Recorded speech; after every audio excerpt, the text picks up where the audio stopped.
Nandito pala ako sa May Cagmaya sa tabi ng Diana Beach Resort sa Barangay San Roque, Calatrava, Romblon. So tabi lang ng highway yung beach dito. Very accessible dito kaya jump and dive agad. Pinatong ko muna yung gamit ko bago ako bumaba dito sa may daanan. Madaming damo yung daanan kaya ingat na ingat ako dito bumaba. Matarik ng konti yung daan kaya dahan-dahan akong naglalakad pababa. Dala yung mga gamit ko. Then pagbaba ko, bungad na bungad kaagad yung hitsura ng dagat. Napaka high tide, ang taas ng high tide. Almost close na dito sa pinakang gilid ng resort. Dito sa baba na part sa may mga mabato, dito ako magsiset up at iiwan ko yung ibang gamit ko. Malalaki ng konti yung alon tapos ang taas ng high tide kaya dinala ko na lang sa ngiti para mabawasan yung kaba ko or nervyos before ako mag-dive. Kaya nandito muna ako sa may mababaw para mag-warm up.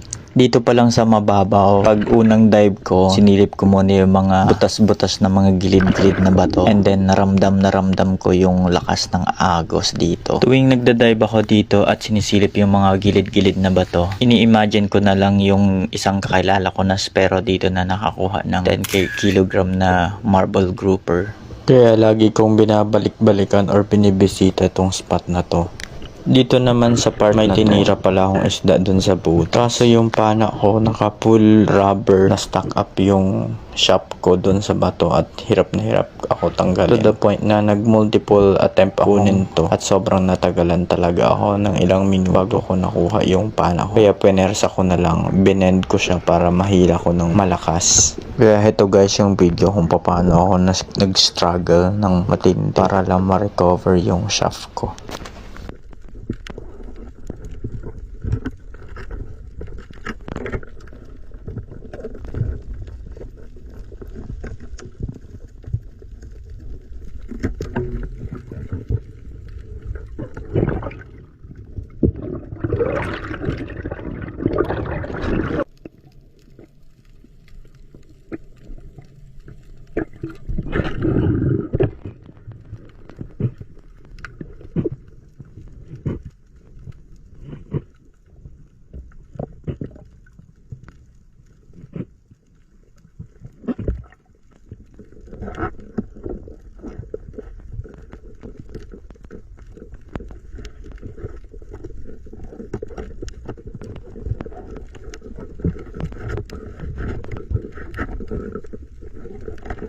Dito sa part na to, good sign nakuha ko yung isda at yung shine gumagalaw pa. Trigger fish pala to na kulay orange yung buntot. Sobrang tigas na isda to na sumusuksok talaga sa bato.